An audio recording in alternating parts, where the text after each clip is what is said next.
Pandanglah ke ladang-ladang yang menguning dan sudah matang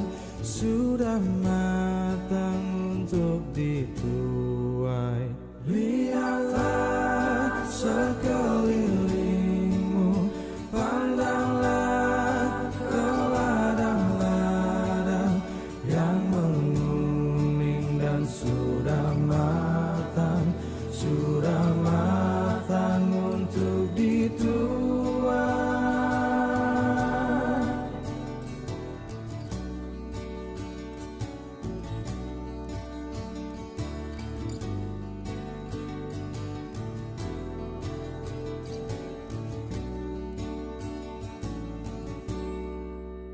Memang banyaklah tuanya, pekerja hanya sedikit. Minta dia yang punya ladang mengirimkan penuai lagi. Lihatlah sekelilingmu, pandanglah ke ladang-ladang yang menguning dan sudah matang untuk dituai.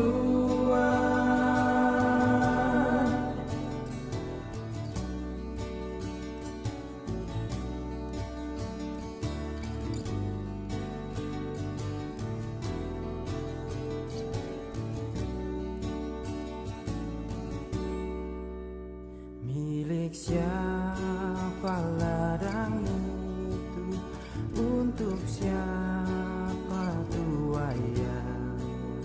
Milik Allah dan untuk Allah isi dunia kerajaannya. Lihatlah sekelilingmu, pandanglah ke ladang-ladang yang menguning dan sudah matang untuk dituai.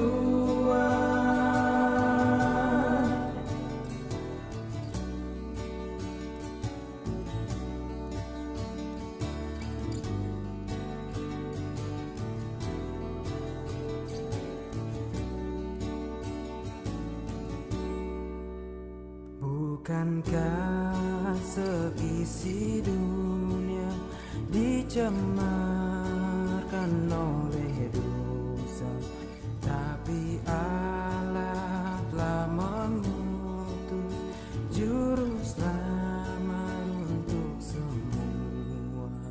Lihatlah sekelilingmu, pandanglah ke ladang-ladang yang menguning dan sudah matang untuk dituai.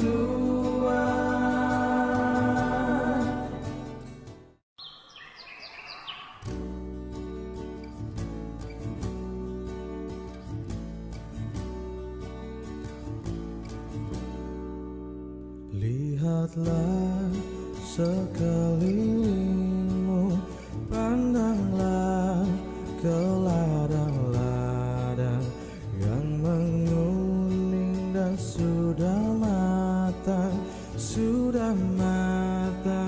untuk dituai. Lihatlah sekelilingmu, pandanglah ke ladang-ladang yang menguning dan sudah matang untuk dituai.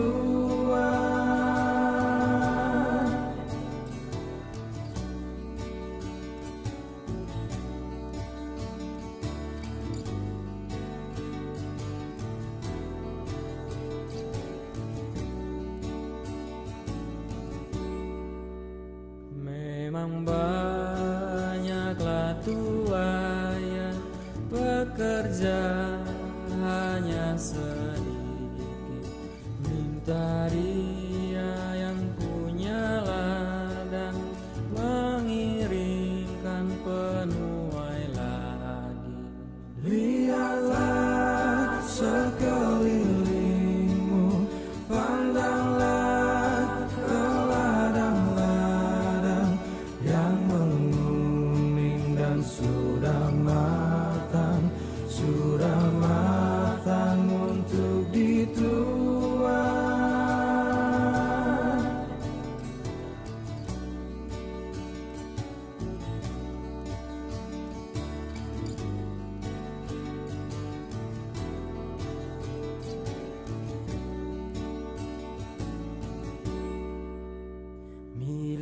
siapa ladang itu, untuk siapa tuanya? Milik Allah dan untuk Allah isi dunia kerajaannya. Lihatlah sekelilingmu, pandanglah ke ladang-ladang yang menguning dan sudah matang untuk dituai.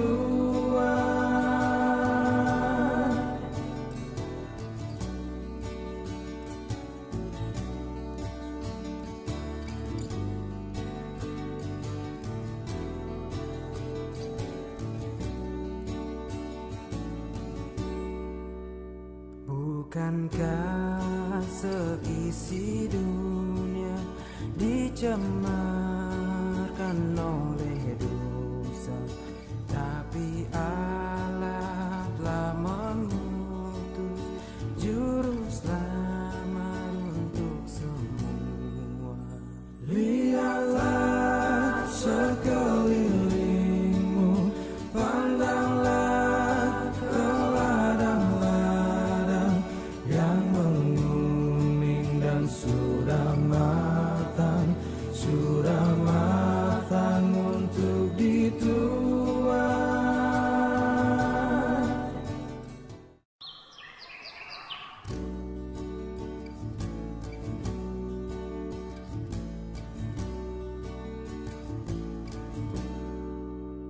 Lihatlah sekelilingmu, pandanglah ke ladang-ladang yang menguning dan sudah matang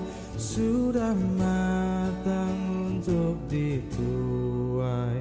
Lihatlah sekelilingmu, pandanglah ke ladang-ladang yang menguning dan sudah matang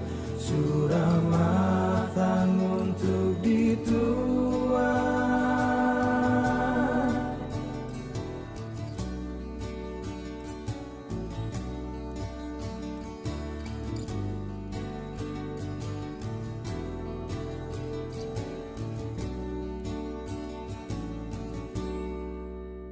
Memang banyaklah tuanya, pekerja hanya sedikit. Minta dia yang punya ladang mengirimkan penuai lagi. Lihatlah sekelilingmu, pandanglah ke ladang-ladang yang menguning dan sudah matang untuk dituai.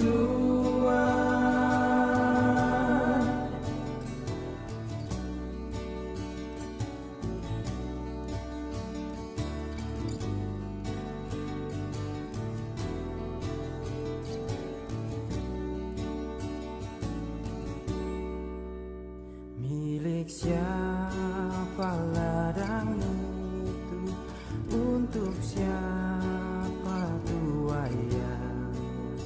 Milik Allah dan untuk Allah isi dunia kerajaannya.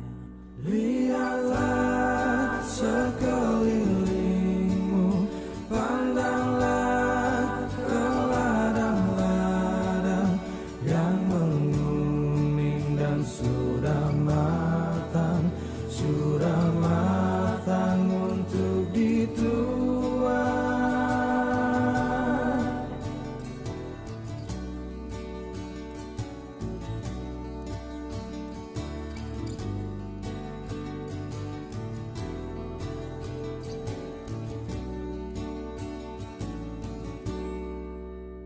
Bukankah seisi dunia dicemarkan oleh dosa, tapi tapi Allah telah mengutus juru selamat untuk semua.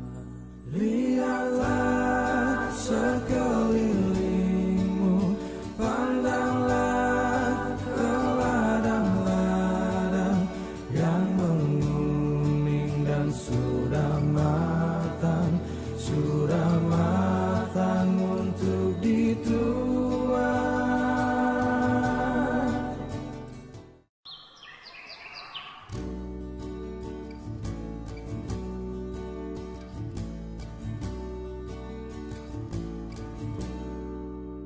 Lihatlah sekelilingmu, pandanglah ke ladang-ladang yang menguning dan sudah matang untuk dituai. Lihatlah sekelilingmu, pandanglah ke ladang-ladang yang menguning dan sudah matang untuk dituai.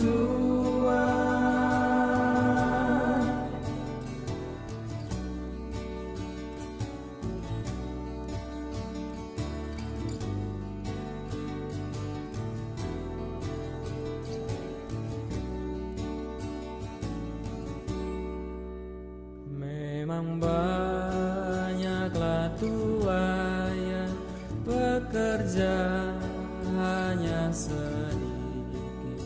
Minta Dia yang punya ladang mengirimkan penuai lagi. Lihatlah sekelilingmu, pandanglah ke ladang-ladang yang menguning dan sudah matang untuk dituai.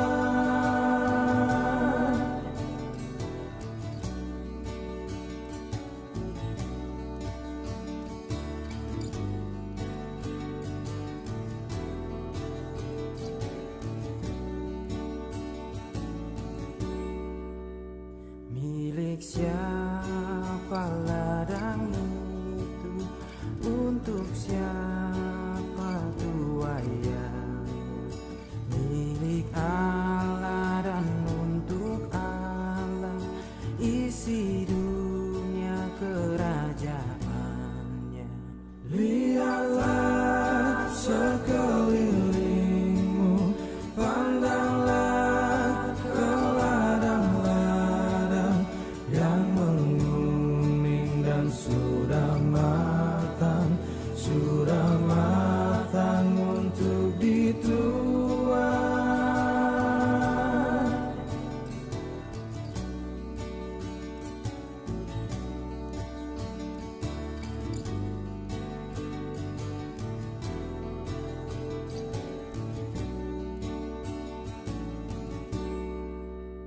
Bukankah seisi dunia dicemarkan oleh dosa, tapi Allah telah mengutus juru selamat untuk semua.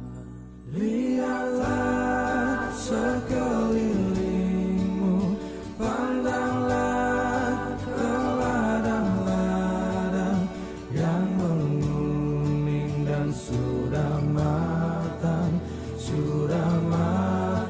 untuk dituai.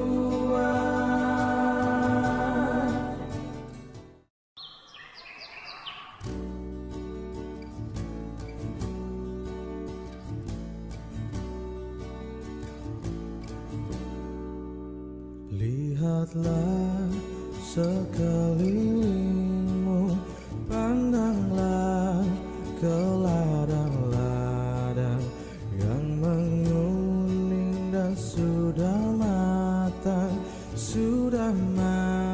Mari siapkan hati kita untuk datang menghadap hadirat Tuhan. Dengarkanlah firman Tuhan yang terambil dari Wahyu 4 ayat 11 dan ayat 8b.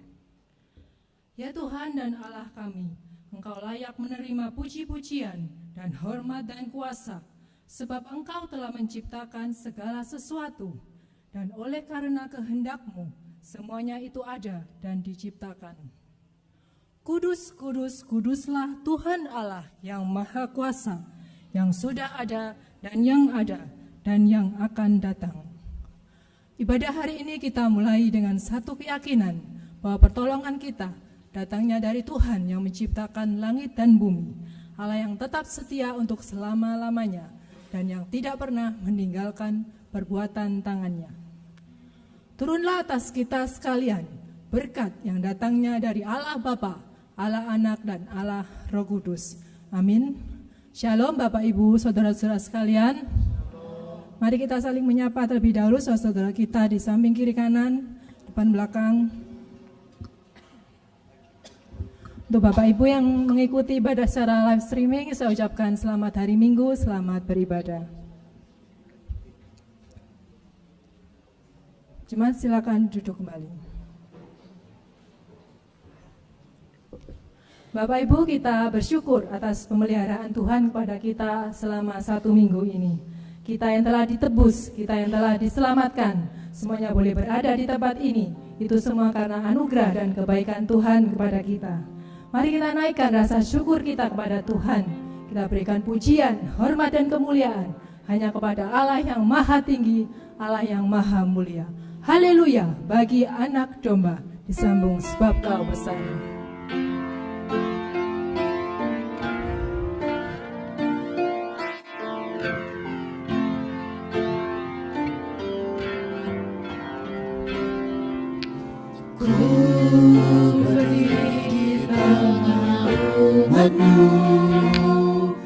Dari segala suku bangsa, kami umat-Mu yang telah ditebus dan telah diselamatkan. Tiada kata layak untuk ku berikan, tiada kata untuk memuji-Mu,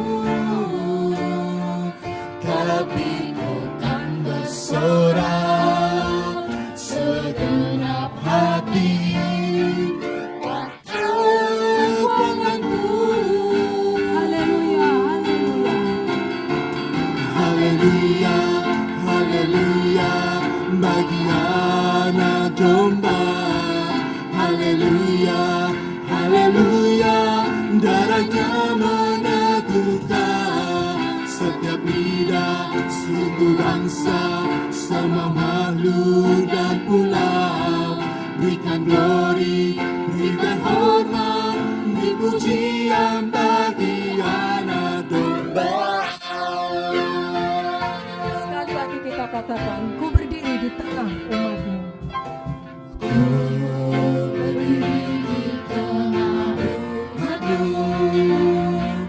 Dari segala suku bangsa, kami umat-Mu yang telah ditebus dan telah diselamatkan. Tiada kata layak untuk ku berikan, tiada kata untuk memuji-Mu, tapi ku kan bersorak segenap hati dan kekuatanku. Haleluya, haleluya. Haleluya, haleluya bagi anak domba. Haleluya, haleluya, darahnya meneguhkan setiap lidah, suku bangsa, semua makhluk dan pulau. Berikan glory, berikan hormat, beri pujian bagi Haleluya, haleluya. Haleluya, Haleluya bagi anak domba. Haleluya, haleluya, darahnya meneguhkan setiap lidah, suku bangsa, semua makhluk dan pulau. Berikan glory, berikan hormat, beri pujian bagi anak domba. Sebab Kau besar Tuhan. Sebab Kau besar, perbuatanmu ajaib, tiada seperti Engkau, tiada seperti Engkau. Sebab Kau besar, perbuatanmu ajaib, tiada seperti Engkau, tiada seperti Engkau. Tiada seperti Engkau, Tiada seperti Engkau. tiada seperti Engkau. Mari kita berdoa. Bapa yang maha besar, Bapa yang baik, kembali Bapa kami datang ke hadirat-Mu untuk memuji dan menyembah Engkau. Bapa kami bersyukur untuk setiap berkat yang telah Engkau berikan kepada kami selama 1 minggu ini. Terima kasih Tuhan untuk kesetiaan-Mu pada kami. Engkau Allah yang mengasihi kami. Bahkan pada saat kami terjatuh dalam dosa, Engkau selalu ada dan menopang hidup kami.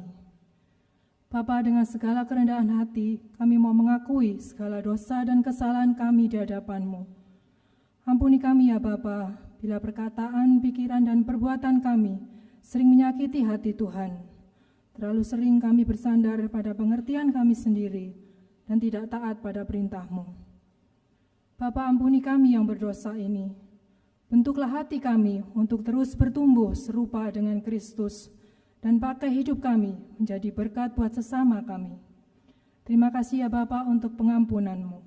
Di dalam nama-Mu yang kudus kami sudah berdoa. Amin. Hanya dengan datang kepada Tuhan, kita akan merasakan hidup yang cerah dan bahagia. Dari hidup yang gelap dan penuh dosa, menuju terangnya yang mulia. Mari kita pujikan lagu KPPK 184. Yesus Tuhan, aku datang.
Tuhan,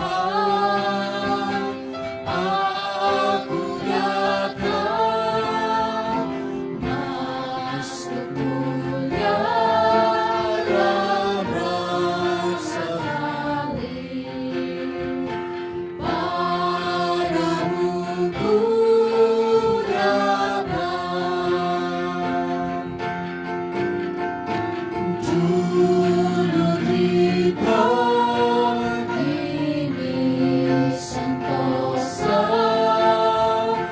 lepas ombak ini bernama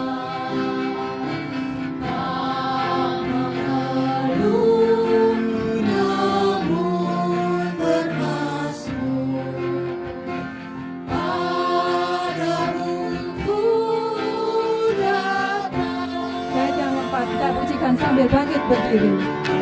Dari gelap dan ketakutan, Yesus Tuhan, aku datang masuk rumah Bapa-Ku senang. Padamu ku datang, ku terlepas dari cobaan,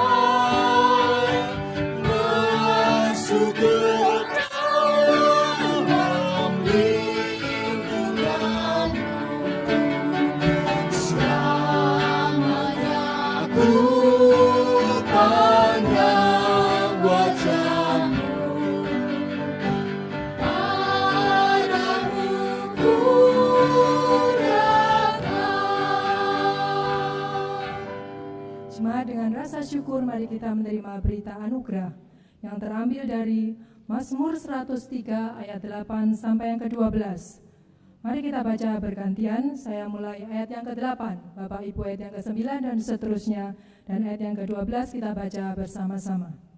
Mazmur 103 ayat 8 sampai 12. Tuhan adalah penyayang dan pengasih, panjang sabar dan berlimpah kasih setia.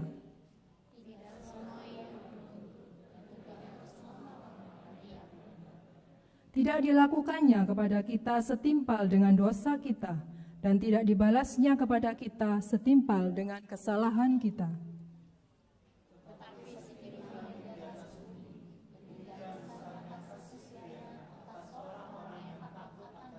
Bersama-sama, sejauh timur dari barat, demikian dijauhkannya daripada kita pelanggaran kita. Dan sebagai pembaruan komitmen kita, dengarkanlah petunjuk hidup baru yang terambil dari 1 Korintus 15 ayat yang ke-58. Karena itu, saudara-saudaraku yang kekasih, berdirilah teguh, jangan goyah, dan giatlah selalu dalam pekerjaan Tuhan. Sebab kamu tahu bahwa dalam persekutuan dengan Tuhan, jerih payahmu tidak sia-sia. Jemaat silakan duduk kembali. Selanjutnya kita akan mendengarkan persembahan pujian dari anak-anak Komisi Sekolah Minggu. Waktu dan tempat saya persilakan.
Terima kasih untuk persembahan pujian dari adik-adik sekolah minggu.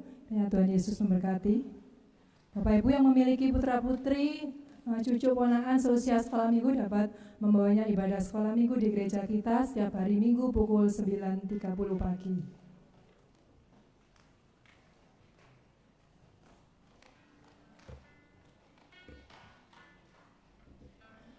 Bapak Ibu, minggu ini adalah minggu terakhir di bulan misi gereja kita. Biarlah kita yang telah menerima terang kasih Tuhan dapat membagikan terang itu di tengah-tengah kegelapan dunia di sekitar kita, yaitu dengan melakukan 3M. Seperti yang sudah 3 minggu kita berturut-turut setelah menggaungkan. Yang pertama adalah mendoakan mereka yang belum percaya, juga orang-orang di sekitar kita. Yang kedua adalah dengan memperhatikan sesama kita dengan berelasi dengan kasih Tuhan. Dan yang ketiga adalah pergi memberitakan Injil Tuhan. Biarlah 3 langkah awal ini tidak berhenti di bulan misi saja, tapi ini boleh menjadi gaya hidup kita untuk boleh belajar bermisi dan untuk membagikan Injil sehingga dapat menolong mereka yang belum percaya selangkah lebih dekat pada Kristus. Kita juga dapat berbagi dengan memberikan persembahan kita. Hari ini kita akan memberikan persembahan kita yang pertama akan diberikan untuk mendukung pelayanan misi di gereja ini. Jemaat yang memberikan persembahan secara transfer atau QRIS dapat menambahkan akhiran 02 di belakangnya. Petugas kolektan dapat mempersiapkan diri. Kami mewakili Departemen Misi juga mengucapkan banyak terima kasih atas dukungan dan partisipasi jemaat sekalian, sehingga semua kegiatan bulan misi dapat berjalan dengan lancar. Semua karena kemurahan Tuhan. Mari kita bagikan kasih Kristus kepada semua orang. Bersama-sama kita pujikan KPPK 368. Bagikan kepada semua orang.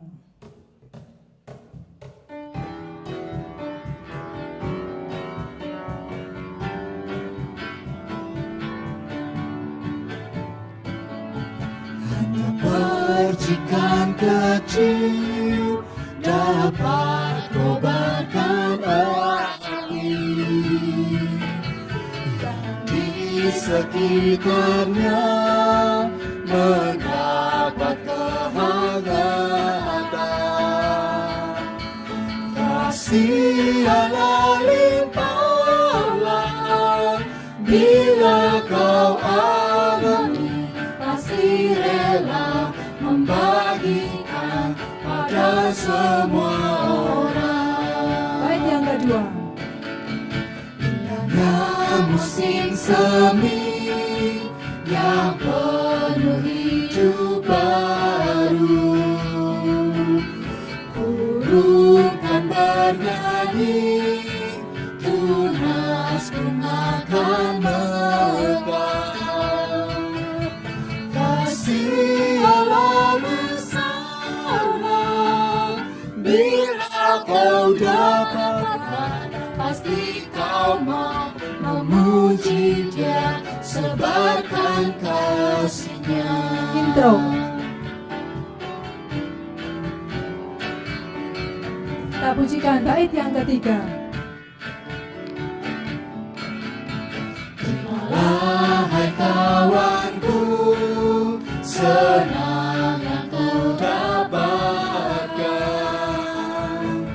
Sadarlah padanya di mana kau berada. Kau mau memasyurkannya pada seluruh bangsa, bahwa ku dapat kasih-Nya, ku masyurkannya. Kembali kita pujikan bait yang pertama. Hanya percikan kecil dapat kobarkan api yang di sekitarnya mendapat kehangatan. Kasih Allah limpahlah, bila kau alami, pasti rela membagikan pada semua orang. Bait yang kedua. Indahnya musim semi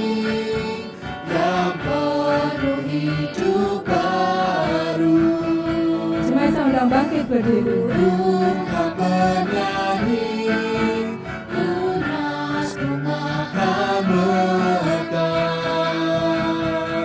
Kasih Allah besarlah, bila kau dapatkan, pasti kau mau memuji Dia sebarkan kasih-Nya. Doa persembahan untuk misi, minta kesediaan Bu Juli untuk memimpin doa. Mari kita masuk dalam doa. Dengan penuh ucapan syukur kami bawa persembahan ini ke hadapan-Mu ya Tuhan, Bapa kami yang di sorga, yang semuanya ini berasal daripada-Mu. Terima kasih Tuhan untuk kesempatan di mana kami boleh memberikan persembahan ini untuk mendukung serangkaian kegiatan Departemen Misi.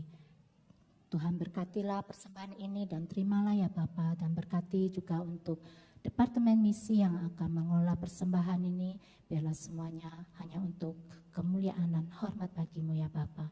Terima kasih Tuhan, di dalam nama Tuhan Yesus kami bersyukur dan berdoa. Amin. Amin, terima kasih. Jemaat silakan duduk kembali. Firman Tuhan pada minggu ini akan dilayani hambanya Evangelis Sandi Teja Laksana dengan tema Kemenangan Injil. Mari siapkan hati kita untuk menerima kebenaran firman Tuhan yang akan menuntun hidup kita menjadi terang Injilnya. Bersama-sama kita pujikan lagu Tuhan Ini Aku.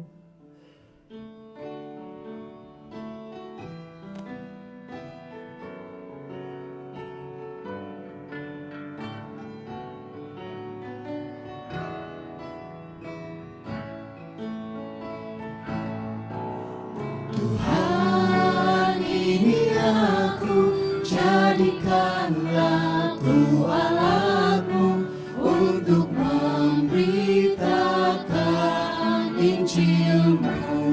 Tuhan ini aku hambamu. Tuhan ini aku, jadikanlah ku hambamu untuk melakukan firman-Mu. Penuhi hidupku dengan roh. Penuhi hidupku dengan roh-Mu, agar ku jadi saksi-Mu. Pakailah hidupku ini. Pakailah hidupku dan urapilah untuk kemuliaan nama-Mu. Sekali lagi kita katakan, Tuhan ini aku, jadikanlah ku alat-Mu untuk memberitakan Injil-Mu. Tuhan ini aku hambamu.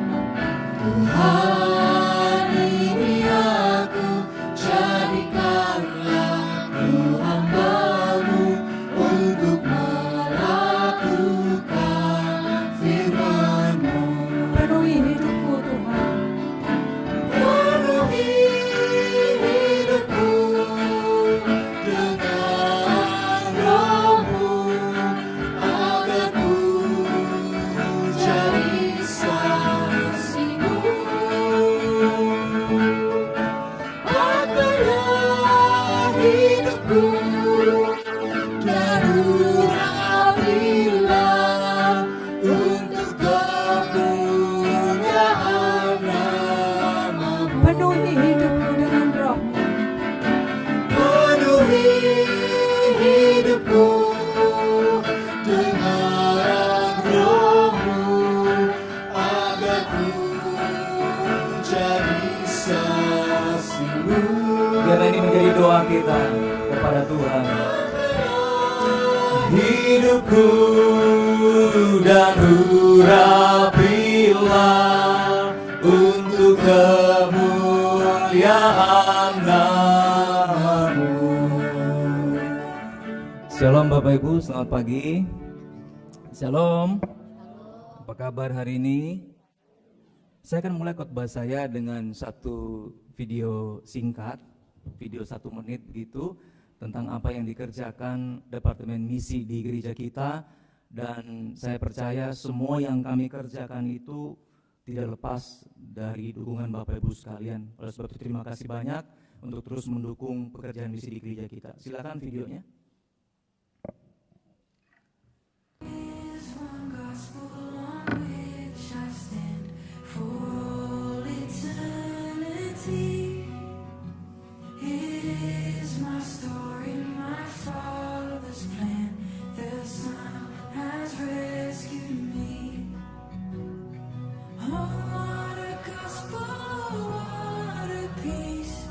My heart's joy, my deepest need.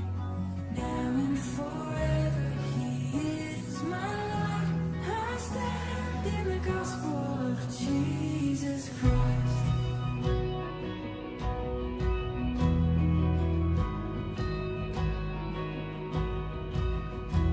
There is one gospel to which I cling. All else I count as lost. For there where justice and mercy meet, He saved me on the cross. No more I boast in what I can bring. No more I carry the weight of sin. For He has brought me from death to life. I stand in the gospel of Jesus. Bapak Ibu, sejak 2012 gereja kita mulai menggumulkan untuk penjangkauan di luar gereja. Jadi kalau Bapak Ibu hitung sebetulnya sudah 13 tahun gereja kita fokus untuk menjangkau jiwa di luar sana. Dan cukup banyak anak-anak yang kita layani sejak SD menjadi percaya. Dan salah satunya dipermandikan di gereja kita. Dan sekarang beberapa di antara mereka menjadi pemimpin di komunitas yang kita layani. Bapak Ibu, itulah tugas gereja. Gereja harus terus memberitakan Injil. Maka dalam ibadah di minggu penutupan bulan misi ini, saya rindu kita semakin menyadari bahwa sebetulnya pemberitaan Injil merupakan bagian yang penting dalam kehidupan orang percaya. Dan mari bersama-sama kita kerjakan dengan taat. Kenapa? Karena kita tahu bahwa akhir dari misi yang kita kerjakan itu adalah kemenangan Injil yang pasti. Amin. Kemenangan Injil. Itulah tema khotbah kita pagi hari. Mari kita berdoa. Tuhan, kami bersyukur karena Injil-Mu tetap hidup dan bekerja, membawa banyak orang kepada keselamatan di dalam Kristus. Terima kasih Tuhan untuk karya-Mu melalui gereja-Mu dan setiap pelayanan misi yang Engkau percayakan kepada kami. Saat ini Tuhan, kami hendak mendengarkan firman-Mu. Urapi kami dengan Roh Kudus-Mu. Bukalah hati kami, pikiran kami, supaya kami sungguh dapat memahami kebenaran-Mu. Kami dapat dikuatkan untuk terus memberitakan Injil dengan taat. Karena kami percaya Tuhan, akhir dari segala misi yang kami kerjakan adalah kemenangan Kristus yang pasti. Di dalam nama Tuhan Yesus kami berdoa dan bersyukur. Amin. Bapak Ibu, terkadang di dalam pelayanan misi yang kita lakukan, Tuhan izinkan kita untuk melihat hasilnya. Tetapi lebih banyak kali Tuhan tidak izinkan kita untuk melihat hasilnya secara langsung. Bapak, tahun 2023 lembaga tempat saya melayani itu mengutus sepasang suami istri ke sebuah pulau yang sangat sulit untuk dilayani. Tidak ada orang Kristen di sana. Dan apa yang terjadi Bapak Ibu? 1 tahun pelayanan kami di sana, Tuhan melakukan percepatan. Ada satu orang yang kemudian percaya, yang kemudian dipermandikan di pulau itu. Dan tentu saja ini membuat kami sangat bersemangat. Kami terus memikirkan bagaimana bisa mengutus lagi ke pulau sebelahnya. Karena ada 22 kepulauan kecil-kecil di situ. Maka 2024 kami coba mempersiapkan. 2025 bulan Februari kami utus lagi satu utusan ke pulau di sebelahnya.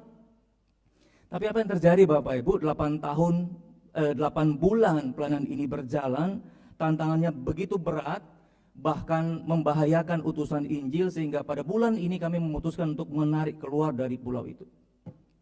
Bapak Ibu, melalui pengalaman ini kita belajar bahwa sebetulnya pelayanan misi itu hasilnya tidak selalu dapat kita lihat dengan instan. Ada kalanya Tuhan tunjukkan hasilnya dengan cepat, tetapi seringkali, banyak kali Dia memanggil kita untuk tetap setia walaupun kita belum lihat hasilnya. Tapi satu hal yang kita percaya, bahwa firman Tuhan yang ditaburkan tidak akan kembali dengan sia-sia. Amin. Benih Injil yang ditabur pasti akan bertumbuh, pasti akan menghasilkan buah pertobatan pada waktunya Tuhan. Dan mungkin saat ini kita nggak bisa lihat hasilnya, tetapi suatu hari nanti dengan yakin hasilnya pasti akan nyata, yaitu pertobatan dan keselamatan dari orang-orang di pulau itu. Inilah janji Tuhan dalam firman-Nya, kemenangan Injil yang pasti. Kita lihat ayatnya Bapak Ibu, nggak usah buka Alkitab. Mari kita lihat ayatnya dari Wahyu pasal 7 ayat 9 dan 10. Di depan sudah ada. Kita akan baca bersama-sama.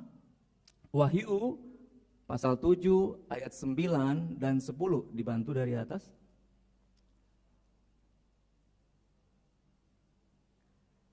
Udah ya? Sama-sama kita baca ya dalam hitungan ketiga. Wahyu pasal 7 ayat 9 dan 10. 2, 3.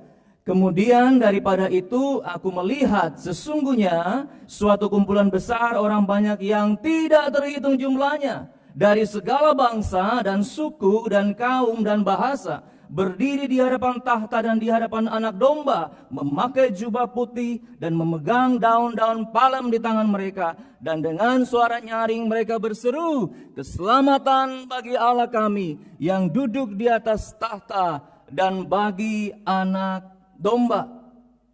Bapak Ibu, firman Tuhan yang baru kita baca adalah firman Tuhan yang menggambarkan sebuah penglihatan tentang sorga. Apa yang Bapak Ibu pikirkan ketika mendengar kata sorga? Apa kira-kira? Apa? Tempatnya indah Pak, betul ya? Penuh cahaya kemuliaan Pak, penuh nyanyian para malaikat Pak. Jalanannya terbuat dari emas dan seterusnya Bapak Ibu. Dan kalau kita perhatikan Bapak Ibu, gambaran seperti itu juga seringkali muncul dalam film-film kesaksian nyata. Mungkin sebagian pernah nonton ya film-film ini ya. Kesaksian nyata dari orang-orang yang mengalami kematian sementara, kemudian mereka menceritakan pengalaman mereka, mereka melihat cahaya yang begitu terang, suasana damai yang tidak terlukiskan. Dan semua hal itu Bapak Ibu kemudian membuat kita merenung, apakah surga itu memang nyata? Alkitab bilang surga itu nyata. Pertanyaan berikutnya, siapa yang akan ada di surga? Apakah surga itu akan penuh, setengah penuh, atau surga akan kosong? Bapak Ibu, surga tidak akan kosong. Firman Tuhan tadi dengan jelas mengatakan bahwa surga akan terisi penuh oleh siapa?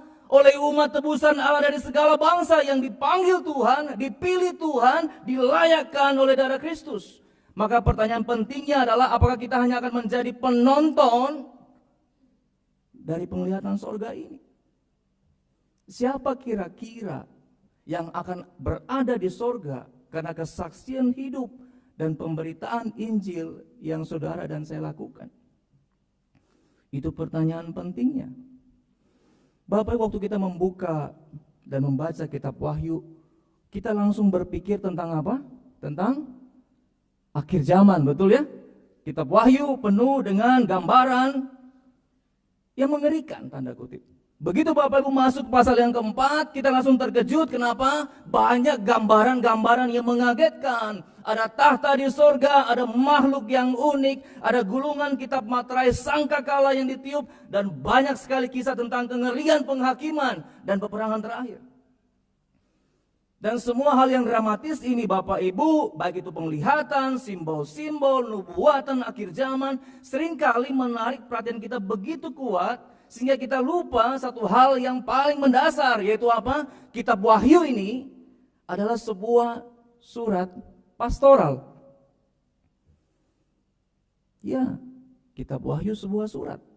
Sebelum kitab ini berbicara tentang penglihatan surgawi, penghakiman terakhir, sebetulnya kitab Wahyu adalah surat pastoral yang dituliskan Yohanes kepada 7 jemaat di Asia Kecil. Artinya apa? Artinya pesan kitab ini pertama-tama ditujukan untuk membangun, menegur, menguatkan gereja Tuhan di Asia Kecil yang sedang menderita. Nah, pada masa itu Bapak Ibu, di tengah-tengah suasana penderitaan, banyak sekali muncul tulisan-tulisan tentang akhir zaman pada masa itu. Tulisan-tulisan yang kemudian menawarkan penghiburan bagi jiwa-jiwa yang tertindas. Dan semua ajaran yang muncul pada masa itu adalah ajaran yang mengajak kita untuk melarikan diri dari kenyataan, untuk melarikan diri dari persoalan hidup. Dan inilah penghiburan palsu yang berkembang pada masa itu. Nah, waktu itulah kemudian kitab Wahyu ini tampil dengan suara yang berbeda. Betul, kitab Wahyu berbicara tentang akhir zaman, tetapi bukan dalam nada pelarian. Sebaliknya kitab Wahyu mengajak kita melihat Kristus Tuhan. Dia hadir di tengah-tengah penderitaan umatnya. Kalau Bapak Ibu membaca Wahyu pasal yang kelima, Bapak Ibu akan mendapatkan gambaran Kristus adalah anak domba yang disembelih. Dia menanggung penderitaan terdalam, namun akhirnya dia menang, saudara. Itulah penghiburan kita yang sejati. Penghiburan sejati dari kitab Wahyu adalah bahwa Kristus turut menderita bersama umatnya. Dia bukan hanya memahami penderitaan kita, dia juga merasakan penderitaan itu. Dan melalui penderitaannya, saudara, Kristus mengalahkan maut dan menjadi pemenang. Dan itulah inti dari berita Injil.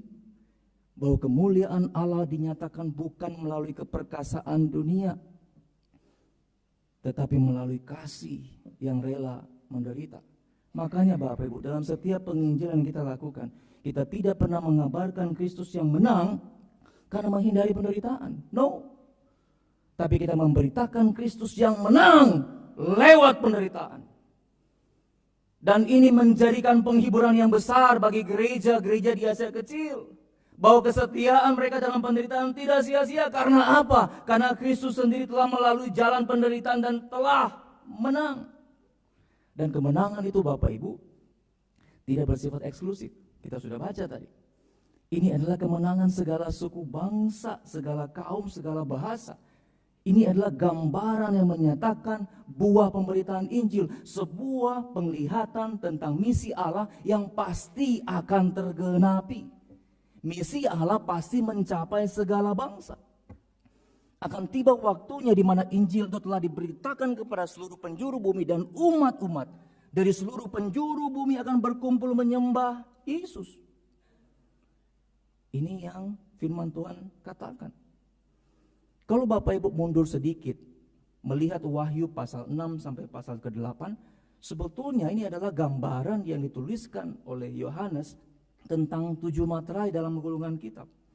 Dan ke-7 materai ini Bapak Ibu hanya bisa dibuka oleh Yesus Kristus. Wahyu 5 mencatat itu. Dan materai-materai ini semuanya menggambarkan penghakiman Allah yang dahsyat yang pasti terjadi. Namun Bapak Ibu, sebelum materai ke-7 dibuka, muncullah pasal 7 ini sebagai sebuah sisipan. Jadi Bapak Ibu pulang bisa baca, mulai dari pasal 6, materai 1, 2, 3, 4, 5, 6, ngeri gitu. Sebelum yang 7 dibuka, disisipkan pasal yang ke-7. Pasal ke-7 ini muncul sebagai sebuah sisipan yang menghibur, saudara. Bahwa di tengah murka Allah yang begitu besar, Allah masih menyatakan bahwa dia tidak pernah melupakan umatnya. Apa sih yang Yohanes lihat di sana? Satu kumpulan besar orang yang tidak terhitung banyaknya. Dari mana?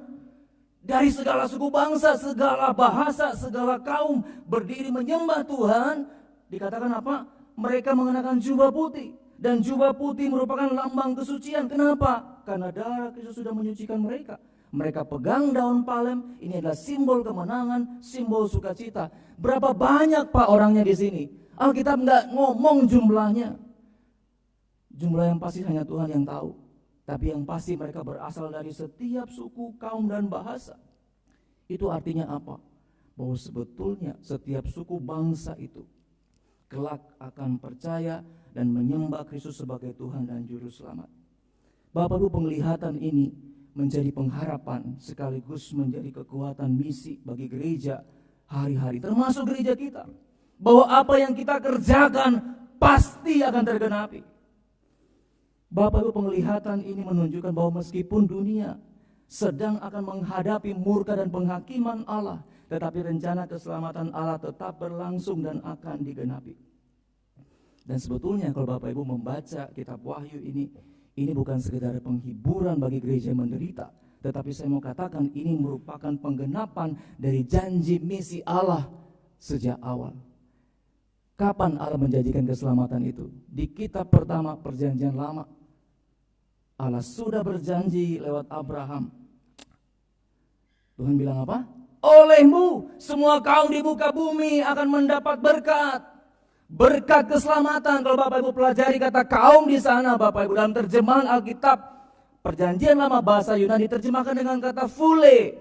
Phule itu sepadan dengan kata ethne. Maka sebetulnya sejak semula Allah sudah menjanjikan kepada Abraham dan keturunan termasuk kita semua akan membawa berkat itu kepada semua suku bangsa.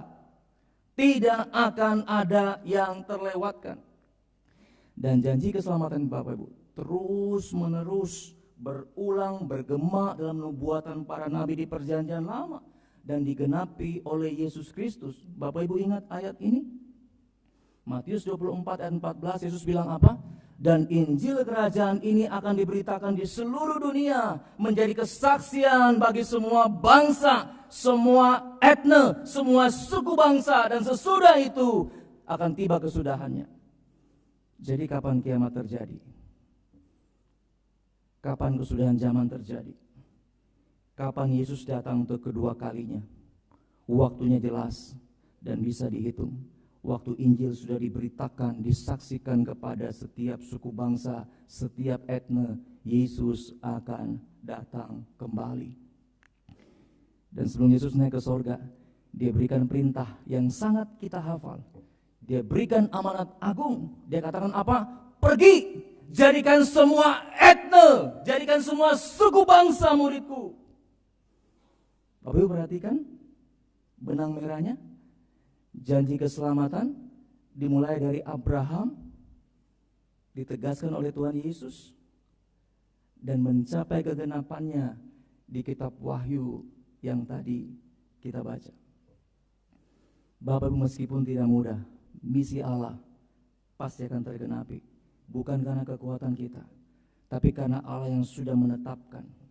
Maka Bapak Ibu melalui penglihatan Yohanes kita akan belajar 3 hal. 3 kebenaran yang penting yang akan membakar semangat misi kita pagi hari. Yang pertama, saudara, kemenangan Allah sudah ditentukan.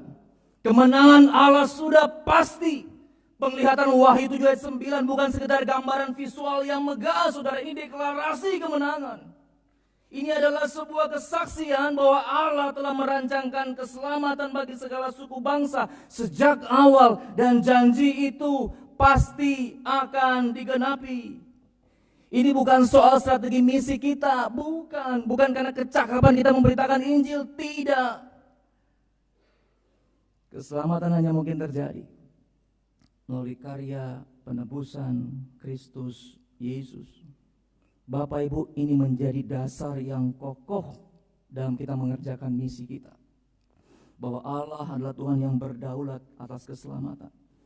Dia bukan hanya tahu endingnya, tapi Dia mengatur seluruh perjalanan misinya, termasuk melibatkan kita di dalamnya, Bapak Ibu.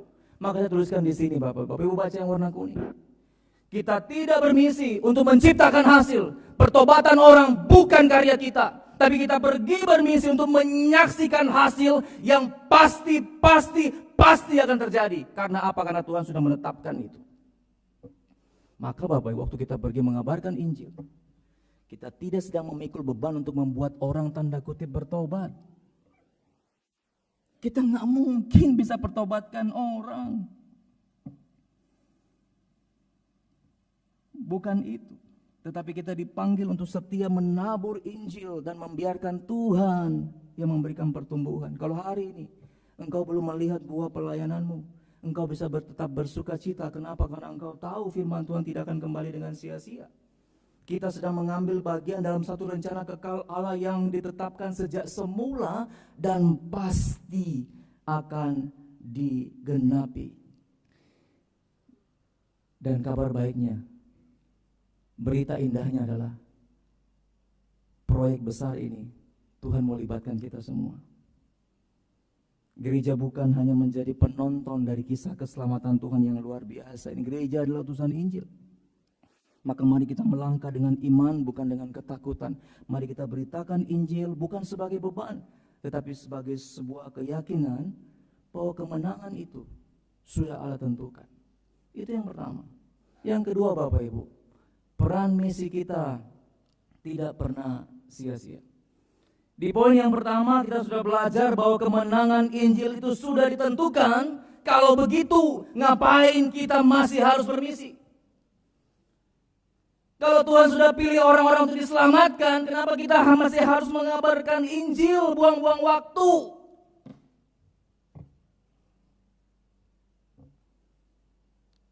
Saya ulang jawabannya. Jawabannya karena Allah memilih untuk melibatkan kita di dalam karya keselamatannya itu. Dan ini adalah sebuah kehormatan. Maka peran kita sekecil apapun Bapak Ibu memiliki tempat yang sangat berarti dalam rencana keselamatan Allah. Kita dipanggil untuk bermisi memberitakan Injil karena kita nggak tahu siapa yang dipilih, siapa yang diselamatkan. Benar nggak? Benar kan? Coba lihat kiri kanan muka belakangnya. Ada nggak tanda-tandanya orang yang diselamatkan dan yang tidak? Apakah ada? Bapak Ibu, tugas kita itu bukan untuk menebak siapa yang akan diselamatkan, siapa yang tidak. Tapi tugas kita adalah taat untuk memberitakan Injil. Kenapa? Karena Allah tidak memberikan kita daftar nama-nama orang pilihannya. Maka Bapak Ibu, jangan melihat misi sebagai beban. Ini sebuah hak istimewa. Kita diundang oleh Kristus yang punya kuasa di sorga dan di bumi. Saya tuliskan di sini Bapak Ibu. Engkau bisa berperan dalam banyak hal. Engkau bisa berdoa bagi pelayanan misi. Engkau bersaksi bagi pelayanan misi Tuhan. Engkau berkorban waktu, berkorban tenaga, berkorban dana. Bahkan engkau berkorban dengan resiko-resiko bahaya yang engkau jalani. Tapi ketahuilah bahwa semua itu adalah benih kekekalan. Tuhan hitung semuanya. Mungkin kita nggak akan langsung lihat hasilnya Bapak Ibu. Tetapi Allah sedang bekerja di belakang layar. Saya melayani di sebuah kabupaten di Jawa Timur. 2018 kami masuk, kami diancam, kami diintimidasi. Kami memutuskan terus melayani di sana. Dan saat ini ada 14 orang yang percaya dan sedang dimuridkan di sana. Di tempat yang lain, Bapak Ibu bisa melihat foto yang di bawah. Itu tempat tinggal utusan kami, selalu diserang dengan kuasa gelap. Membahayakan nyawa mereka. Tapi mereka putuskan terus bertahan. Dan apa yang terjadi, ada 2 jiwa yang baru percaya, dimenangkan bagi Kristus. Di tempat lain kami melihat begitu banyak jiwa yang Tuhan berikan. Namun ada juga beberapa tempat bertahun-tahun kami melayani, kami nggak bisa melihat hasilnya. Inilah kenyataannya Bapak Ibu. Misi adalah bukan soal hasil yang kasat mata. Banyak kali kita tidak akan bisa melihat perubahan langsung dari orang-orang yang kita layani. Tapi kami percaya pada waktunya Tuhan akan terjadi penuaian jiwa di kantong-kantong pelayanan yang paling sulit sekalipun. Kenapa? Karena Allah sedang bekerja dalam waktunya sendiri. Maka jangan putus asa karena dalam misi Allah tidak ada yang sia-sia. Setiap benih yang dituai, setiap kesetiaan yang diberikan, semua kesaksian yang kita pakai, pasti Tuhan hitung. Dan Tuhan pakai untuk menggenapi rencananya. Sekali lagi Bapak Ibu, jangan takut dengar kata misi. Misi bukan beban. Misi adalah kehormatan. Kita tidak melayani supaya kita dilihat orang. Kita tidak dilayani supaya kita dipuji. Tapi karena kita dipanggil oleh Raja di atas segala raja. Dan satu hal yang pasti, peran kita tidak akan pernah sia-sia. Yang terakhir Bapak Ibu, di ayat yang ke-10 kalau kita baca, misi Allah itu akan berakhir dalam penyembahan. Wahyu 7 ayat 10 menutup penglihatan yang dahsyat ini dengan sebuah deklarasi yang mengguncangkan surga. Bapak Ibu bayangkan sekumpulan orang begitu banyak dari segala suku bangsa, entah bahasanya bagaimana begitu ya. Tetapi sama-sama mendeklarasikan kemenangan yang luar biasa. Apa itu? Keselamatan bagi Allah kami yang duduk di atas tahta dan bagi anak domba.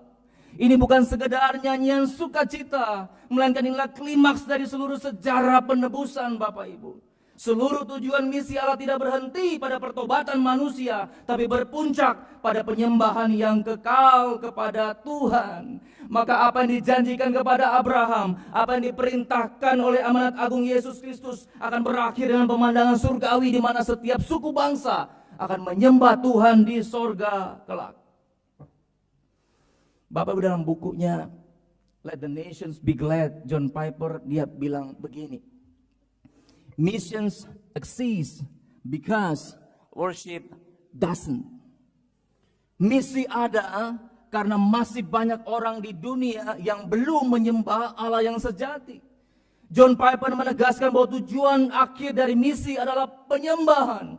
Kita pergi bermisi kenapa? Karena di tempat-tempat tertentu Allah Yesus Kristus belum disembah. Maka misi adalah sarana agar terjadi penyembahan di tempat-tempat itu.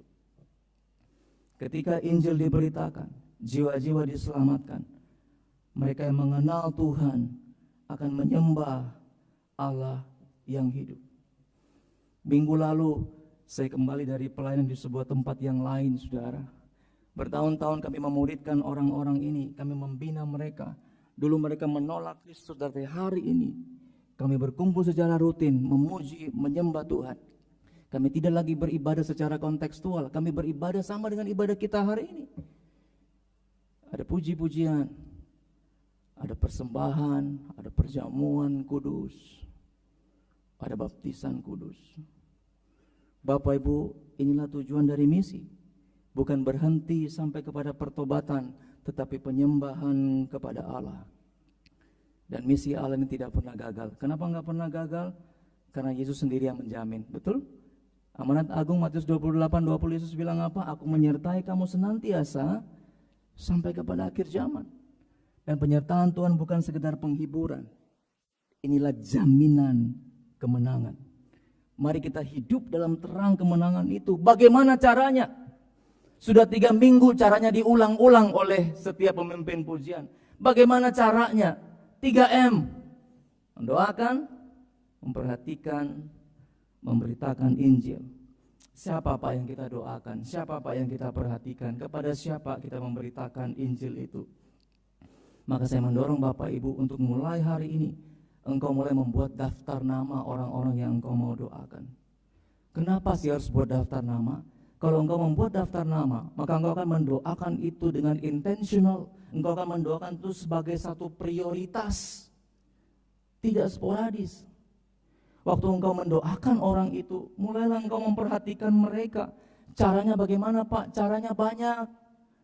Mereka sakit engkau kunjungilah. Ya, dia ulang tahun kasih ucapan selamat lah, syukur-syukur bisa bawa kue begitu ya. Dia butuh pekerjaan, carikan lowongan pekerjaan. Kemarin sore saya bersama tim misi melayani di sebuah tempat di Surabaya Barat. Kami melayani banyak orang yang belum percaya. Saya kebagian mengunjungi 5 keluarga yang belum percaya di sana. Dan apa yang terjadi, saya diberkati oleh kunjungan itu. Dari kunjungan itu mereka menceritakan bagaimana bedanya mereka bisa merasakan kasih Kristus di tengah-tengah komunitas yang belum percaya. Bapak Ibu, perhatian kita sekecil apapun, yakinlah akan membawa orang satu langkah lagi lebih dekat kepada Kristus. Waktu engkau perhatikan orang, engkau sedang membawa mereka satu langkah lebih dekat kepada Kristus. Waktu engkau sudah mendoakan, engkau sudah memperhatikan, maka dalam waktunya Tuhan, pemberitaan Injil hanya soal waktu saja. Yang terpenting adalah hati kita rindu membangun relasi dengan mereka. Bapak Ibu, seringkali dalam pelayanan saya sering mendengar pertanyaan seperti ini. Pak, adakah cara yang paling praktis Pak untuk memberitakan Injil supaya orang percaya kepada Kristus? selalu berbicara tentang cara dan metode. Bapak Ibu, pertanyaan ini wajar karena kita semua rindu orang-orang diselamatkan. Tapi seringkali kita ingin hasilnya instan. Kita seringkali berpikir jika ada cara yang paling tepat, maka orang tersebut pasti bertobat. Tetapi Alkitab tidak mengajarkan itu, Bapak Ibu. Alkitab mengajarkan bahwa yang membawa orang kepada iman itu bukan soal cara, bukan soal metode penginjilan, tetapi soal kuasa. Saya ulang, penginjilan bukan soal cara, metode, tetapi soal kuasa. Kuasa Allah sendiri yang bekerja melalui Roh Kudus. Itulah sebabnya Yesus pernah berkata dalam Kisah Para Rasul 1 ayat 8 ya, tetapi kamu akan menerima kuasa kalau Roh Kudus turun ke atas kamu, dan kamu akan menjadi saksiku.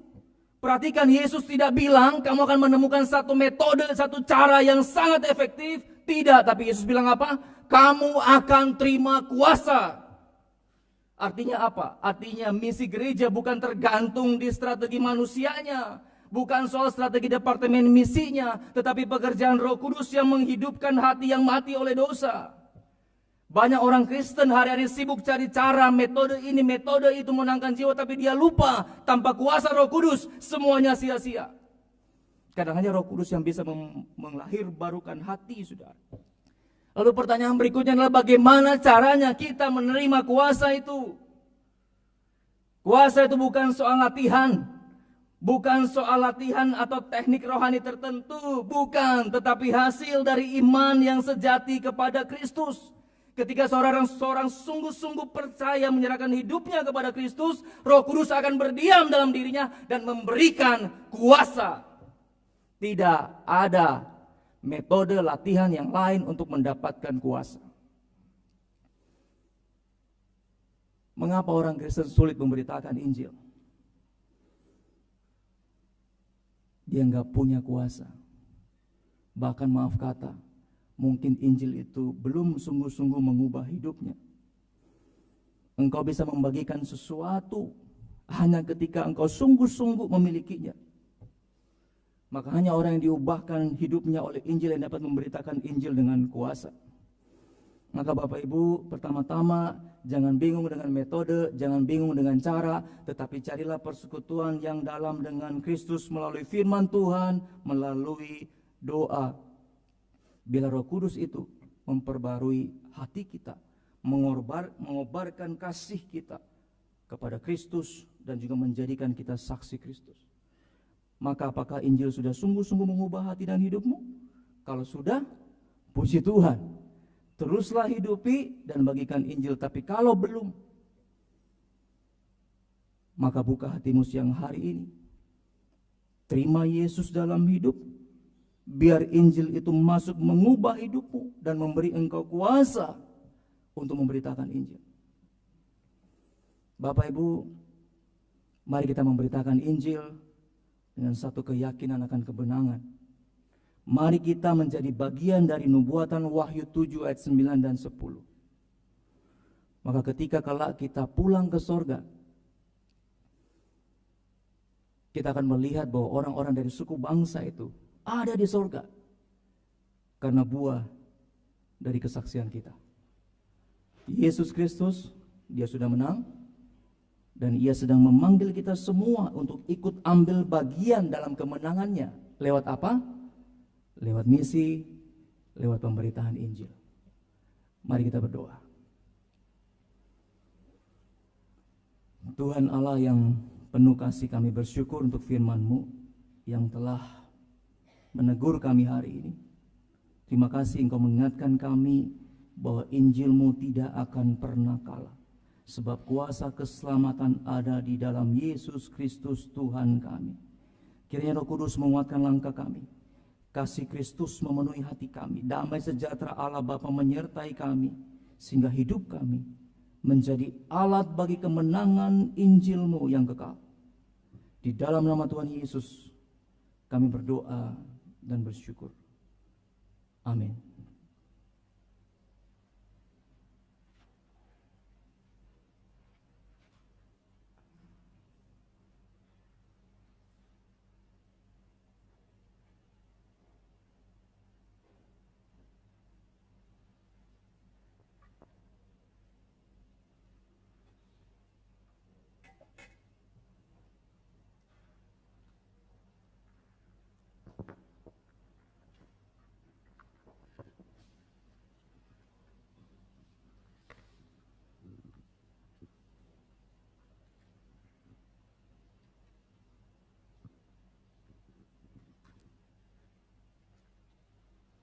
Jemaat yang dikasihi oleh Tuhan, sebentar lagi kita akan mengikuti perjamuan kudus.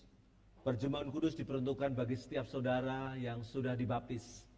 Dimanapun saudara dibaptiskan, kami menyambut dengan penuh sukacita saudara boleh duduk semeja dalam perjamuan kudus di Gereja GKK Tenggilis Mejoyo. Dan ingatlah saudara, perjamuan kudus hanya memberikan sebuah pelajaran mengingat kasih Tuhan. Kasih yang menyelamatkan, kasih yang menebus dosa kita, kasih yang memberikan hidup baru buat kita.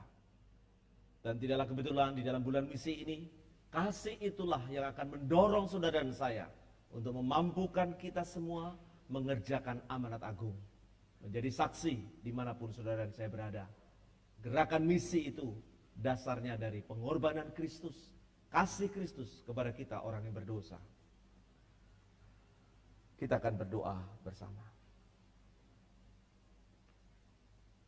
Bapa di surga, sebentar lagi kami akan mengikuti perjamuan kudus. Biarlah Engkau yang berkenan menguduskan, menyucikan dan mengampuni kami, setiap orang yang berdosa bersalah kepadamu. Seperti firman-Mu yang tertulis di dalam Mazmur 51, bersihkanlah aku daripada dosaku dengan hisop, maka aku menjadi tahir. Basuhlah aku, maka aku akan menjadi lebih putih dari salju. Biarlah aku mendengar kegirangan dan sukacita. Biarlah tulang yang Kau remukkan bersorak-sorak kembali. Sembunyikanlah wajah-Mu terhadap dosaku. Hapuskanlah segala kesalahanku. Bapa, kami sungguh mengaku bersalah. Kami mengaku segala dosa kesalahan kami. Lewat pikiran, perkataan, perbuatan. Dan bahkan orang lain yang tidak tahu. Hanya kami yang tahu terhadap Engkau Allah yang Maha Kudus. Oleh sebab itu sucikan kami sebelum kami mengambil roti dan anggur perjamuan pada hari ini. Terima kasih Tuhan. Kami mohon belas kasihan-Mu dalam nama Tuhan Yesus. Amin.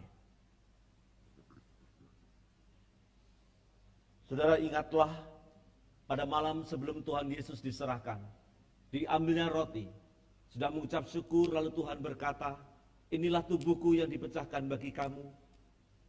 Jadikanlah peringatan setiap kali kamu memakannya. Demikian juga setelah makan, diambilnya cawan, sudah mengucap syukur, lalu Tuhan berkata, inilah cawan perjanjian baru yang dimeteraikan oleh darahku. Jadikanlah peringatan setiap kali kamu meminumnya. Bagi saudara yang berhalangan minum anggur, kami menyediakan pengganti untuk dapat dipakai sebagai minum anggur perjamuan kudus karena saudara alergi. Oleh sebab itu, adakah yang alergi? Mohon angkat tangan biar dilayani oleh majelis. Ada 1, 2, 3, 4. Ada lagi? Ya, di atas apakah ada? Ada di atas juga. Silakan nanti mohon diberitahukan kepada pelayan majelis yang ada. Bapak Ibu, mari kita akan bersama dengan sikap berdoa menyanyikan KPPK 164. Dekat ke salib-Mu. Mari dengan kesungguhan hati kita datang kepada Tuhan yang mengundang saudara dan saya dekat ke salib-Nya. Bawalah aku Yesus dekat ke salib-Mu. Air hidup Kau curahkan. Segarkan jiwaku. Bawalah aku Yesus dekat ke salib-Mu. Air hidup curahkanlah, segarkan jiwaku.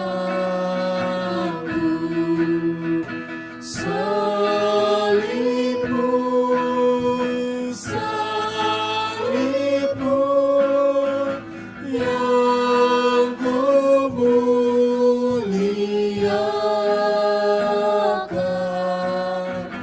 hingga dalam Terimalah bagikan kami.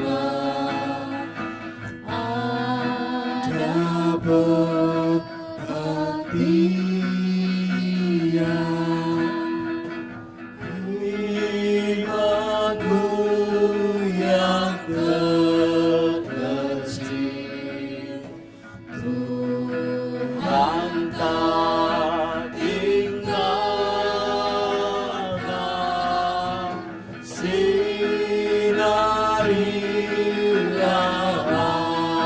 hatiku dengan Roh Kudus-Mu. Salibmu, salibmu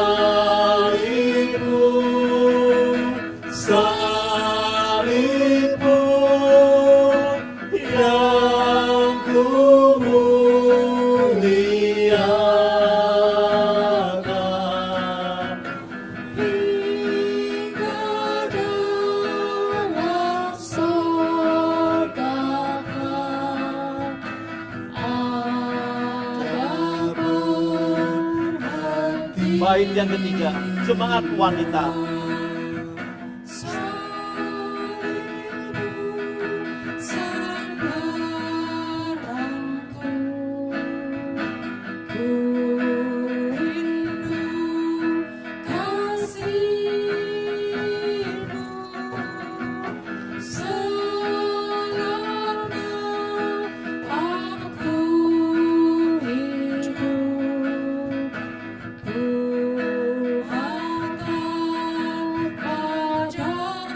Bersama-sama, salibmu, salibmu, Salibmu, salibmu yang ku muliakan hingga dalam surga kelak ada berhenti. musik saja. Saudara, bacalah firman Tuhan yang ada di dalam roti perjamuan. Segala tulisan dapat bermanfaat untuk menegur, untuk mengajar, dan menguatkan setiap kita. Dan biarlah kita bersyukur untuk teguran, pengharapan, dan firman yang Tuhan janjikan. Bacalah dan bersyukurlah.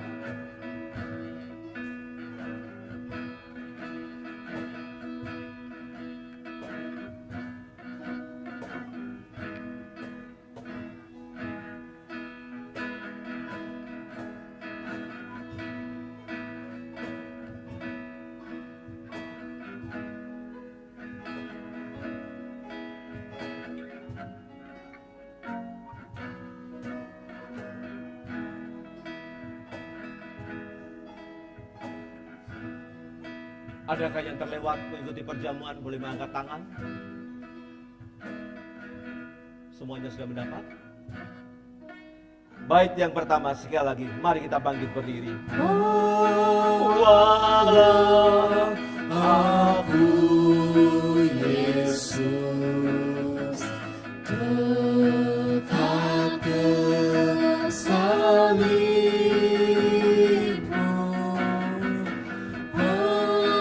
Hidup curahkanlah, segarkan jiwaku. Salibmu, salibmu yang ku muliakan hingga dalam surga kelak ada berhentinya.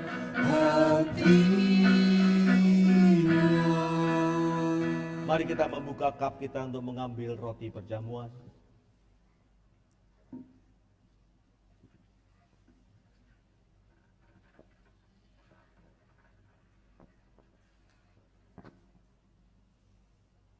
Mari kita mengangkatkan roti perjamuan. Bapa yang ada di dalam surga, kudus dan sucikanlah kami.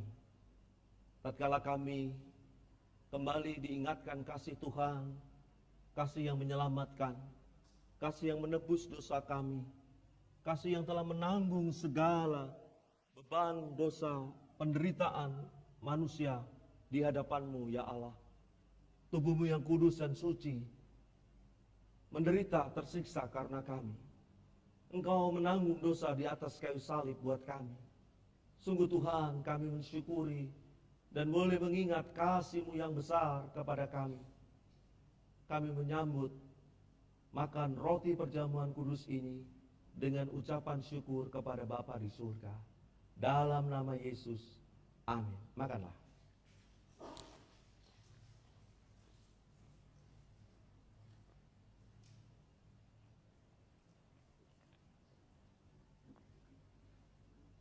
Mari kita membuka cup anggur di tangan kita.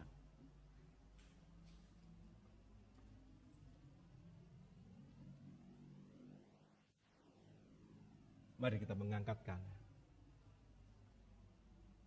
Bapa di surga, kami sungguh mengingat pengorbanan-Mu, darah Yesus yang berkuasa, darah Yesus yang telah menebus dan menyelamatkan kami, darah Yesus yang menghidupkan kami yang harusnya mati karena dosa. Tuhan, biarlah kami sungguh diingatkan kasih-Mu yang memberikan pembebasan, pelepasan atas dosa pelanggaran kami. Biarlah dengan darah Yesus, hidup kami semakin berkenan di hadapan Engkau. Hidup kami semakin mengasihi Engkau. Hidup kami semakin berkobar-kobar mengasihi Engkau. Karena Engkau lebih dulu mengasihi kami. Terima kasih untuk darah-Mu yang tercurah kepada kami. Kami akan menyambut anggur perjamuan kudus ini dengan meminumnya dalam nama Tuhan Yesus. Amin. Minumlah.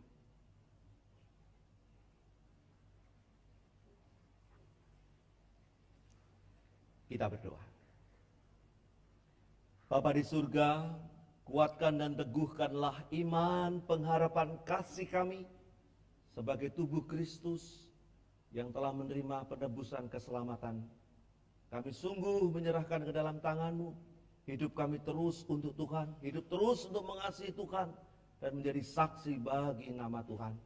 Terpujilah nama-Mu, dalam nama Yesus kami berdoa dan mengucap syukur.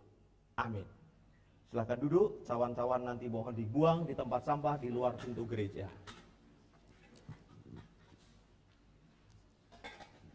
Kita akan menyanyikan KPPK 166. KPPK 166.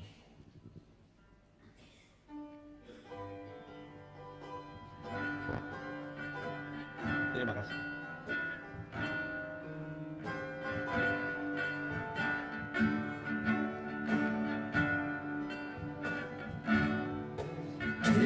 Di Golgota tampaklah salibnya, tanda hina dan derita. Yesus anak Allah, besarlah kasih-Nya, rela mati bagi manusia. Maka ku tinggikan salibnya, Maka ku tinggikan salibnya, sampai ku berjumpa dengan Dia. sampai ku berjumpa dengan Dia. Ku makan salib yang hina, yang diganti mahkota. Bait yang ketiga, pada salib itu, Pada salib itu, ku kan setia selalu menanggungnya sepanjang hidup. menanggungnya sepanjang hidup. Dia akan datang pula, Dia akan datang dan kami bangkit berdiri pula bersama. bawaku padanya, rela Yang penuh mulia, maka ku tinggikan salibnya. Mari kita bangkit berdiri bersama. Berjumpa dengan Dia, ku mau tanggung salib yang indah, kan diganti mahkota mulia. Jemaat, mari bersama-sama kita mengikrarkan pengakuan iman rasuli kita. Hendaknya kita mengaku demikian. Aku percaya kepada Allah, Bapa yang Maha Kuasa, Khalik langit dan bumi, dan kepada Yesus Kristus, anaknya yang tunggal Tuhan kita, yang dikandung dari Roh Kudus, lahir dari anak darah Maria, yang menderita sengsara, di bawah pemerintahan Pontius Pilatus, disalibkan, mati dan dikuburkan, turun ke dalam kerajaan maut. Pada hari yang ketiga, bangkit pula dari antara orang mati, naik ke surga, duduk di sebelah kanan Allah, Bapa yang Maha Kuasa, dan dari sana Ia akan datang untuk menghakimi orang yang hidup dan yang mati.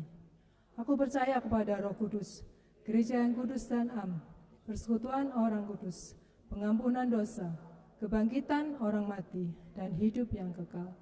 Amin. Dengan tetap bangkit berdiri, saya akan memimpin doa-doa syafaat kita pada hari ini. Mari kita berdoa. Bapak yang baik, terima kasih ya Bapak untuk kesempatan kami boleh mengikuti perjamuan kudus bersama dengan Engkau pada hari ini. Kami juga bersyukur kami mau menaikkan pokok-pokok doa syafaat kami pada hari ini. Kami bersyukur untuk pembentukan panitia Natal di gereja ini, dan minggu lalu sudah dilakukan rapat oleh panitia.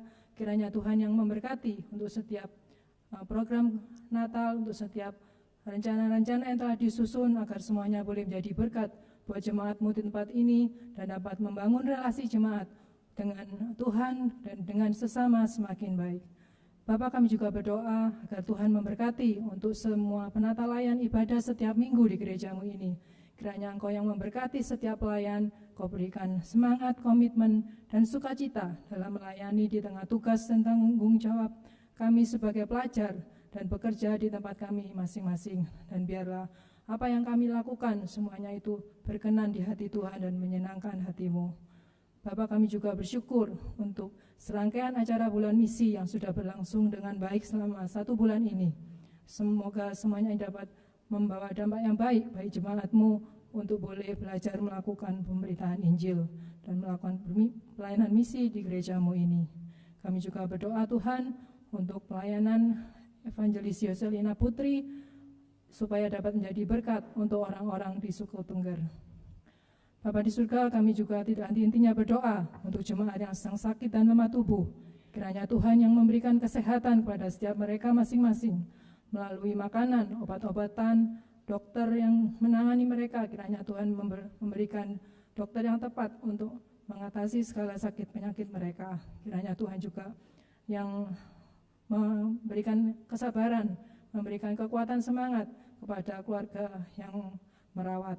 Kami berdoa Tuhan Yesus untuk Bapak Teguh Prasetya, untuk Ibu WV, untuk Ibu Yulia, untuk Ibu Nyuliling, untuk Ibu Swijay, Ibu Luz, Ibu Sandra, Ibu Feni Limowa, dan Bapak Ong Budi Santoso. Kiranya Tuhan yang memegang setiap mereka, agar iman mereka terus bersandar dan berserah hanya kepada Tuhan saja, dan percaya bahwa kesembuhan hanya ada di dalam waktu dan kehendak Tuhan. Terima kasih ya Bapak. Kami serahkan semua doa-doa kami ini hanya di dalam nama-Mu yang kudus. Kami sudah berdoa dan mengucap syukur. Amin. Silakan duduk kembali. Bapak Ibu, kita akan memberikan persembahan kita yang kedua untuk mendukung kas gereja kita. Petugas kolektan dapat mempersiapkan diri.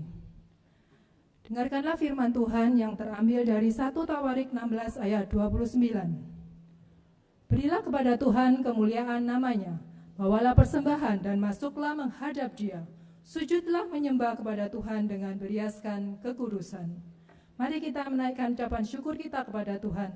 Kita memberikan persembahan yang terbaik untuk mendukung pekerjaan Tuhan di gereja ini, sehingga nama Tuhan dipermuliakan dan terang Injilnya boleh diberitakan. Bersama-sama kita pujikan KPPK 369, Kirimlah Terangmu.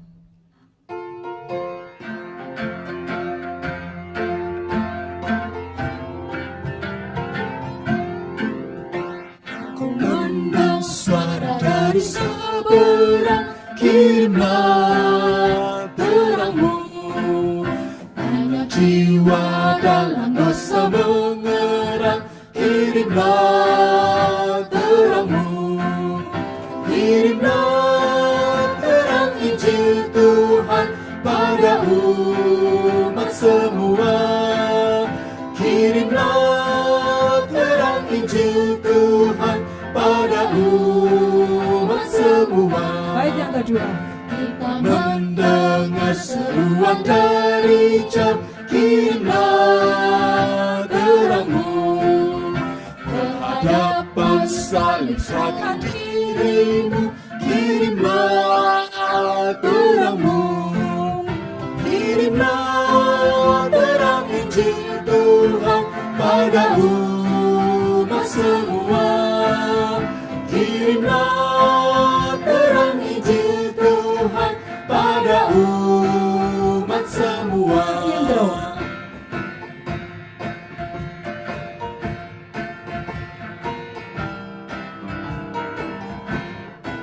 Baik, tiga. Allah dan kasih-Nya tersebar, kirimlah terangmu.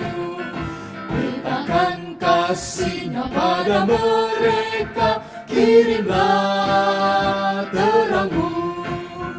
Kirimlah terang Injil Tuhan pada umat semua. Kirimlah terang Injil Tuhan pada umat Baik, yang keempat.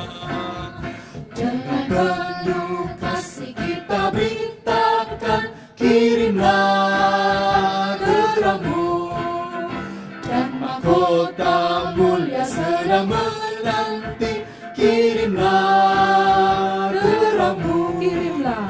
Kirimlah terang Injil Tuhan pada umat semua. Kirimlah terang Injil Tuhan pada Kita umat pujikan bait yang pertama. Berkumandang suara dari seberang, kirimlah terangmu. Jemaat saya ulang bangkit berdiri. Jiwa dalam dosa mengerang, kirimlah terangmu. Kirimlah terang Injil Tuhan pada umat semua. Kirimlah terang Injil Tuhan pada umat semua. Doa persembahan akan dipimpin oleh Saudara Tony. Mari kita berdoa. Bapa kami dalam surga, kami mengucap syukur kami boleh terlibat dalam pelayanan-Mu, dalam memberikan persembahan. Kami menyerahkan persembahan di dalam tangan-Mu, Tuhan, yang boleh pakai setiap majelis, yang boleh mengelola persembahan ini, juga untuk setiap pengurus komisi, departemen, yang boleh dipakai untuk operasional gereja, untuk setiap program-program yang akan dikerjakan di gereja-Mu ini. Biarlah semuanya itu boleh membawa kami jemaat-Mu untuk semakin mengenal Engkau, menikmati Engkau, bahkan memuliakan nama-Mu, dan juga untuk mengasihi sesama kami, sesama jemaat-Mu di gereja ini, ya Bapa. Terima kasih Yesus, hanya dalam nama Tuhan kami Yesus, kami menyerahkan persembahan ini ke dalam tangan-Mu. Amin. Amin, terima kasih. Jemaat silakan duduk kembali. Sebelum saya membacakan warta jemaat pada hari ini, apakah ada jemaat yang baru pertama kali hadir pada kebaktian siang ini dapat bangkit berdiri? Baik, tidak ada ya. Bapak Ibu, ada beberapa warta jemaat yang perlu diperhatikan pada minggu ini. Yang pertama, untuk jemaat yang belum join dalam grup WhatsApp GKKA TMS dapat men-scan barcode yang ada di warta untuk mendapatkan informasi seputar kegiatan gereja. Selanjutnya persembahan, untuk hari ini ada 2 kali persembahan, yang tadi sudah pertama untuk persembahan untuk misi dan yang kedua untuk kas gereja.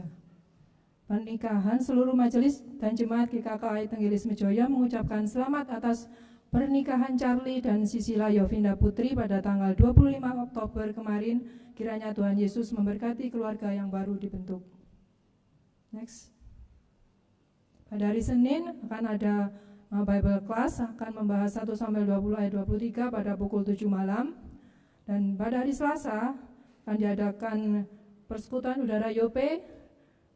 Komisi Wanita Yope mengundang ibu-ibu untuk boleh ikut join di persekutuan udara Yope pada hari Selasa pukul 4 kumpul di gereja.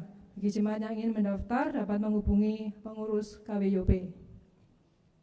Berikutnya pada hari Rabu tanggal 29 Oktober akan ada doa malam Daniel pada pukul 7 malam. Selanjutnya pada hari Jumat 7 November pukul 7 malam akan diadakan doa wilayah di 4 wilayah. Kiranya jemaat dapat memperhatikan wilayah masing-masing yang terdekat dengan rumahnya untuk boleh bergabung di doa wilayah ini. Kemudian pada hari Sabtu 1 November akan diadakan persekutuan pemuda Efrata dengan acara Movie Night pada pukul 5 sore di aula lantai 2. Dan pada tanggal 29 sampai 30 November akan diadakan Youth Gathering pada pukul 7.30 kumpul di gereja. Untuk kaum muda yang ingin mengikuti ini dapat mendaftarkan diri pada kontak person yang ada di warta.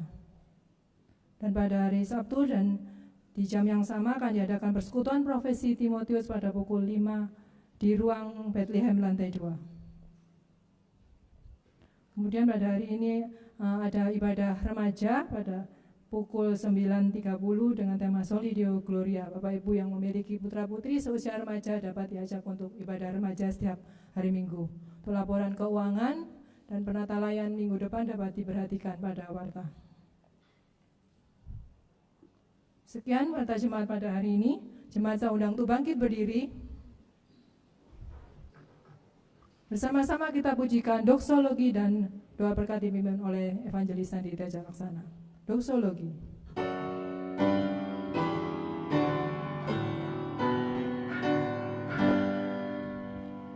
Puji Allah Bapa Putra, puji Allah Roh Kudus, ketiganya yang esa. Pohon selamat sumber berkat. Amin.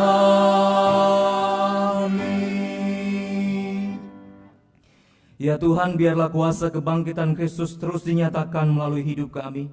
Perbaharulah hati kami Tuhan, kuatkanlah iman kami, dan penuhi kami dengan keberanian dan keteguhan hati, bahwa kemenangan Injil pasti terjadi ketika kami memberitakan Injil kepada dunia yang sedang menantikan kabar baik.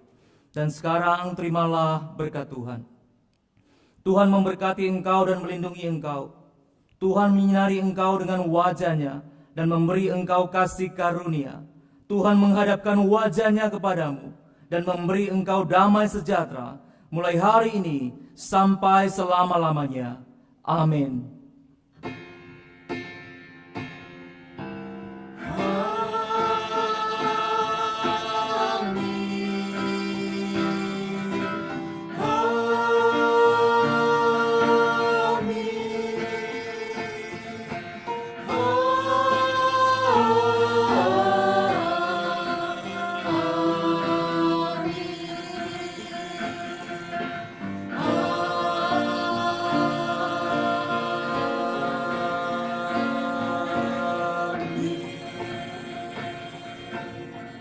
Jemaat silakan duduk kembali.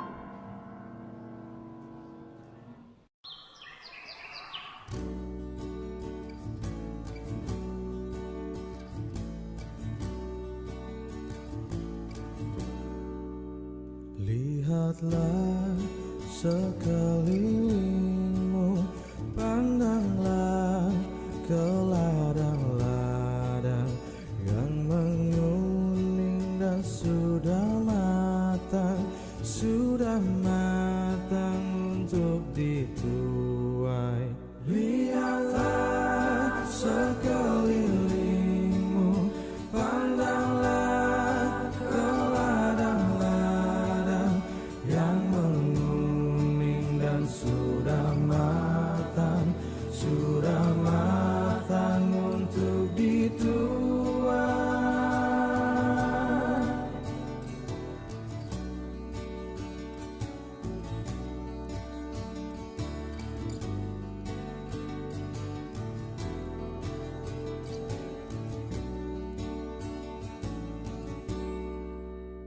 Memang banyaklah tuayan, pekerja hanya sedikit.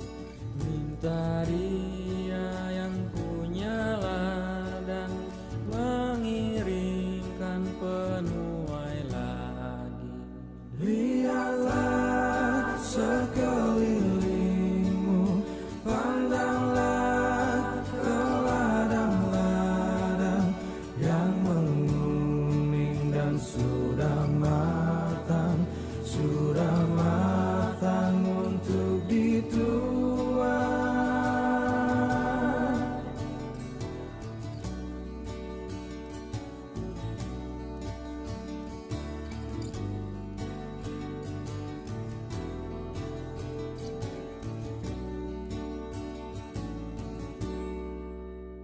Milik siapa ladang itu, untuk siapa tuayan? Milik Allah dan untuk Allah isi dunia kerajaannya. Lihatlah sekelilingmu, pandanglah ke ladang-ladang yang menguning dan sudah matang untuk dituai.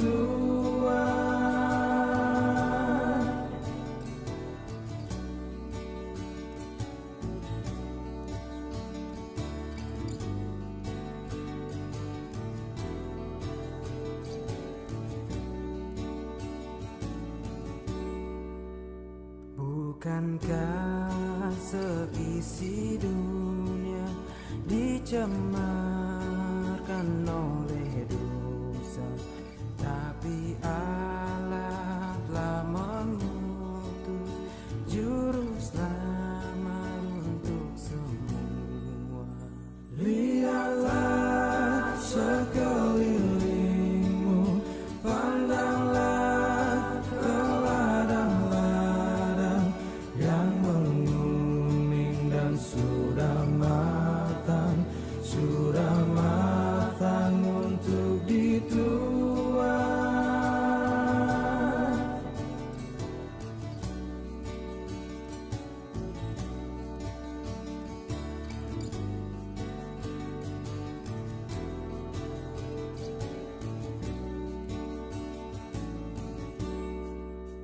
Apa arti ladang-ladang, apa yang perlu dituai? Ladang itu seluruh dunia manusia